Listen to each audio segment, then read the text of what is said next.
तो दोस्तों आज हम इस मूवी को एक्सप्लेन करने वाले हैं। उसका नाम है बर्निंग बेट्रायल।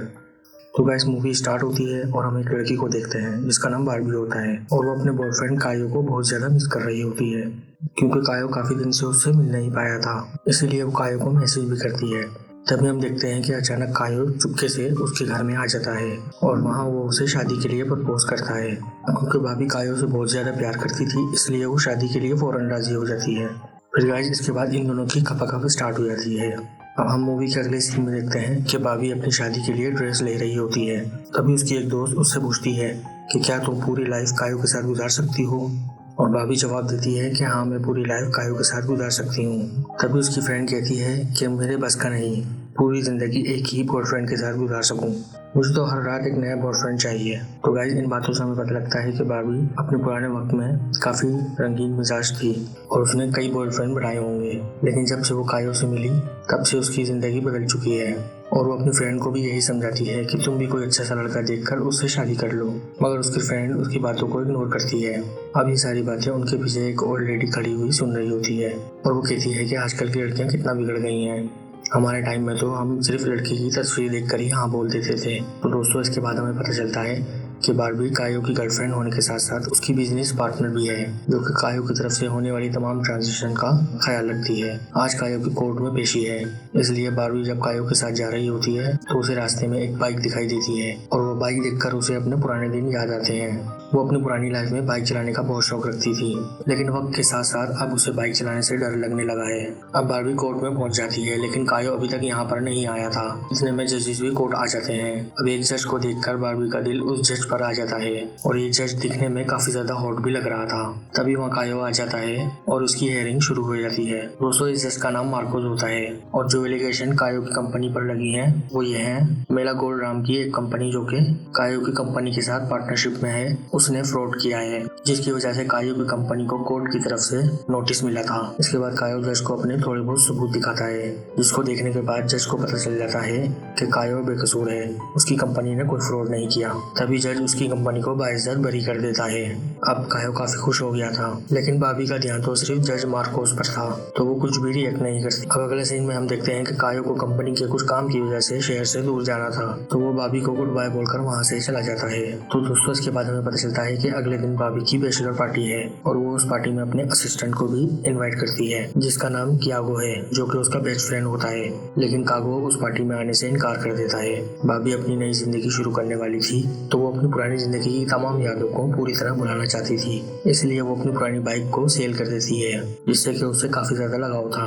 अब अगले सीन में हम बैचलर पार्टी का सीन देखते हैं, जिसमें सिर्फ लड़कियां होती हैं, जिसमें एक लड़का उनके सामने डांस किया जा रहा था जो कि पूरा नंगा था और ये तमाम लड़कियां उसे देखकर बड़ा खुश हो रही थी और एंजॉय कर रही थी। उसके बाद वहाँ पे तमाम लड़कियां बार्बी को गिफ्ट देती हैं, लेकिन उन्हीं गिफ्ट में से बार्बी को एक गिफ्ट में कुछ ऐसा मिलता है जिसे देखकर वो बहुत ज्यादा दुखी हो जाती है। इसमें कायो की कुछ ऐसी तस्वीरें थी जिसमें वो किसी दूसरी लड़की के साथ फकाफक करते हुए नजर आ रहा था। अब इन फोटोज को देखने के बाद बार्बी अपने आप को वॉशरूम में बंद कर लेती है, जिसकी वजह से उसकी फ्रेंड काफी ज्यादा परेशान होकर कियागो को कॉल करती है। अब कियागो वहाँ आ जाता है, कियागो उसे थोड़ा बहुत कन्विंस करता है और बार्बी बाथरूम से आ जाती है बाहर। लेकिन अब बार्बी के दिल में कायो से बदला लेने की आग भड़क रही थी। बदले की आग उसे कायो के ऑफिस तक ले आती है। दरअसल वो ऑफिस इसलिए आती है कि वो उस लड़की के बारे में कुछ जान सके जिसकी तस्वीरें उसने कायो के साथ देखी थी, मगर वहाँ एक सिक्योरिटी गार्ड होता है जो उन्हें अंदर नहीं जाने देता।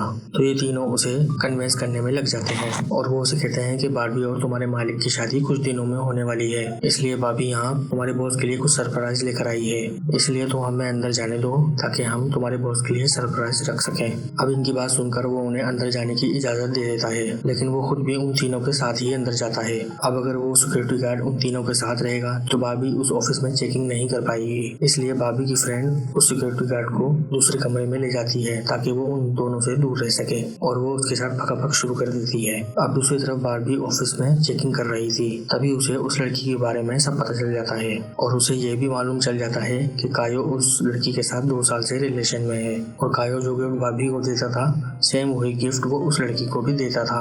अब इतना सब कुछ मालूम होने के बाद बाबी को बहुत ज्यादा गुस्सा आ जाता है और वो उसके ऑफिस में तोड़ फोड़ शुरू कर देती है और वो कायो की उन तमाम चीजों को तोड़ देती है जो उसको सबसे ज्यादा पसंद थी।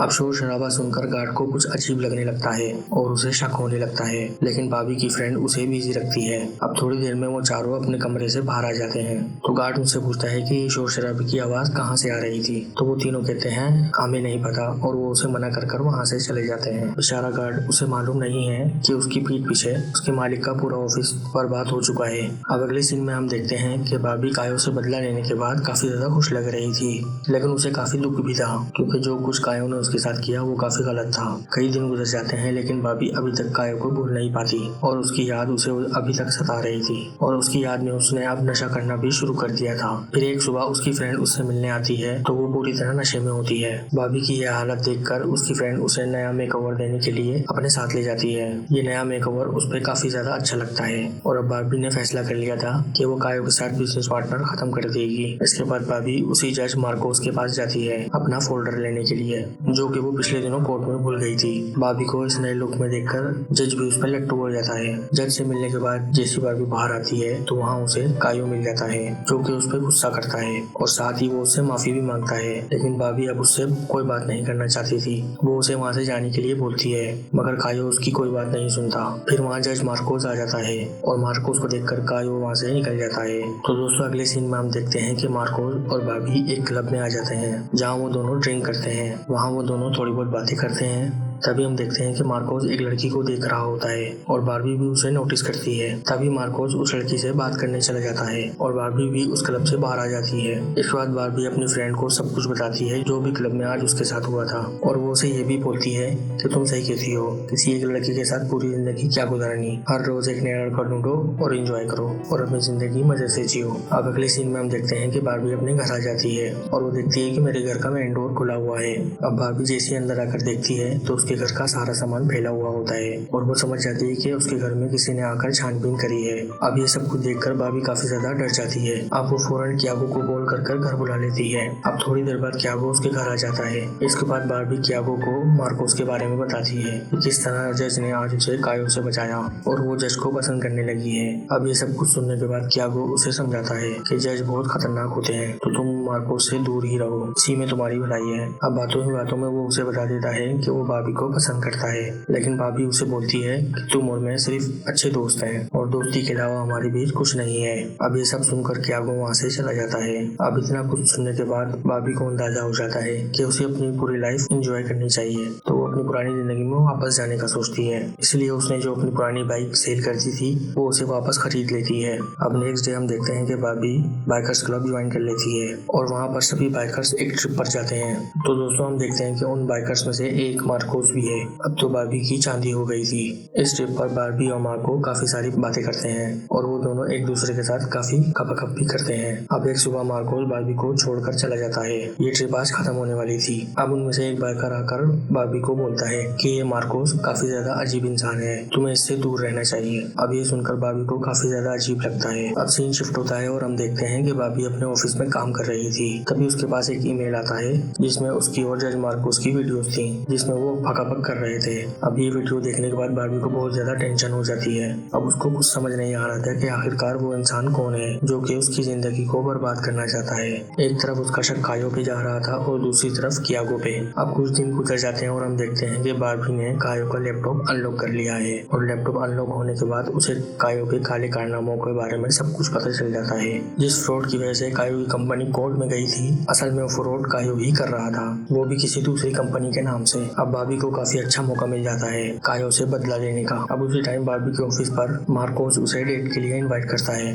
अब अगली सीन में हम देखते हैं कि बार्बी उसके घर पहुंच जाती है जहां पर वो काफी ज्यादा एंजॉय करते हैं और काफी ज्यादा भकाभक भी करते हैं। अब बार्बी ने मार्कोस के साथ ही रहना शुरू कर दिया था। अब एक रात मार्कोस से वही लड़की मिलने आती है जिसे हमने क्लब में देखा था। इस लड़की का नाम पोला होता है और वो मार्कोस की वाइफ हुआ करती थी और वो मार्कोस को काफी उल्टा सीधा बोलना शुरू कर देती है। अब बार्बी को जैसे ही पता चलता है कि मार्को तो शादीशुदा है और उसने ये बात बार्बी को बताई नहीं तो उसे बहुत गुस्सा आता है और गुस्से में वो वहाँ से चली जाती है। अब बार्बी गुस्से में बहुत तेज बाइक चलाती है जिसकी वजह से रास्ते में उसका एक्सीडेंट हो जाता है। अब बार्बी हॉस्पिटल में आ जाती है। कुछ दिन उसका ट्रीटमेंट चलता है और वो पूरी तरह ठीक होकर अपने घर आ जाती है। तभी उसके घर पे मार्कोस आता है। असल में मार्कोस अब यहाँ पे उससे माफी मांगने आया था और उसे सब बात समझाने के लिए आया था। अब ये दोनों हॉस्पिटल आते हैं जहाँ बार्बी को पता चलता है कि मार्कोस की एक 4 साल की बेटी है जिसे किसी तरह की कोई बीमारी होती है। असल में बीमारी उसको उसकी वाइफ पोला की वजह से हुई थी। जब पोला प्रेग्नेंट थी तो वो नशा करती थी क्योंकि पोला की मेंटली कंडीशन सही नहीं थी। इस वजह से उनकी बेटी को ये बीमारी लग गई। बस ये रीजन था कि मार्कोस ने पोला को छोड़ दिया था।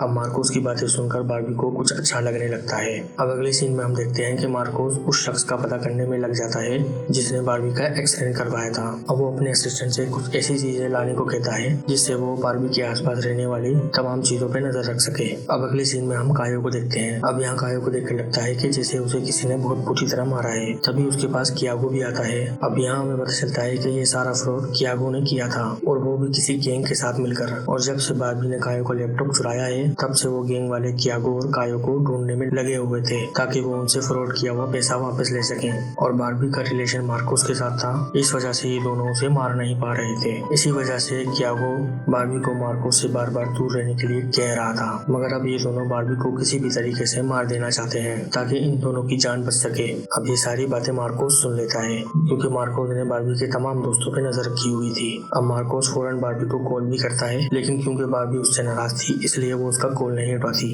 अब बार्बी कियागो के साथ कायो की पुलिस कंप्लेन करने उसके साथ जाती है लेकिन वो उसे किडनैप कर लेता है। दूसरी तरफ मार्कोस बार्बी को बार बार कॉल कर रहा था लेकिन वो कियागो के डर से कॉल नहीं उठाती। जैसे ही उसका ध्यान उस पर से हटता है वो मार्कोस की कॉल उठा लेती है और उसे अपनी हालत के बारे में बता देती है। मार्कोस को इतना मालूम था कि बार्बी की लाइव लोकेशन हमेशा एक ऐप के थ्रू उसके फ्रेंड के पास होती है, तो वो उसकी फ्रेंड को कॉल करता है और उसी लोकेशन पर जाने लगता है जहाँ पर वो बार्बी होती है। अब कियागो बार्बी को एक जंगल में ले आता है। अब वो यहाँ देखती है कि कायो बार्बी के लिए एक गड्ढा खोद रहा था। इसका मतलब साफ है कि उन दोनों की प्लानिंग बार्बी को जान से मारने की है। अब कियागो कायो को बोलता है बार्बी को गोली मारने के लिए लेकिन वो उसे गोली मारने से मना कर देता है। तो कियागो कायो से गन लेकर उल्टा उसे ही गोली मार देता है। अब वो बार्बी को मारने के लिए आगे बढ़ता है लेकिन तभी वहाँ पर मार्कोस आ जाता है और कियागो से लड़ने लगता है। लड़ते लड़ते वो मार्कोस को गोली मार देता है। अब मार्कोस काफी ज्यादा घायल हो गया था। इसके बाद अब वो बार्बी को गोली मारने ही वाला था तभी अचानक मार्कोस का असिस्टेंट उसे पीछे से गोली मार देता है और यहाँ उसका दी एंड हो जाता है। अब जल्दी से बार्बी मार्कोस के पास जाती है देखने के लिए कि वो ठीक है या मर गया, मगर वो देखती है कि मार्कोस पूरी तरह ठीक होता है। अब थोड़ी देर में उनके पास मदद भी पहुंच जाती है और मार्कोस को हॉस्पिटल में एडमिट करवा दिया जाता है। अब अगले सीन में हम देखते हैं कि कुछ टाइम गुजर चुका है और मार्कोस बिल्कुल ठीक हो चुका है और उन दोनों ने आपस में शादी कर ली है और साथ ही उन्होंने कियायो और कायो के फ्रॉड को भी एक्सपोज करके अपनी नई जिंदगी जीनी शुरू कर दी है। और दोस्तों यहाँ पर इस मूवी का एंड हो जाता है।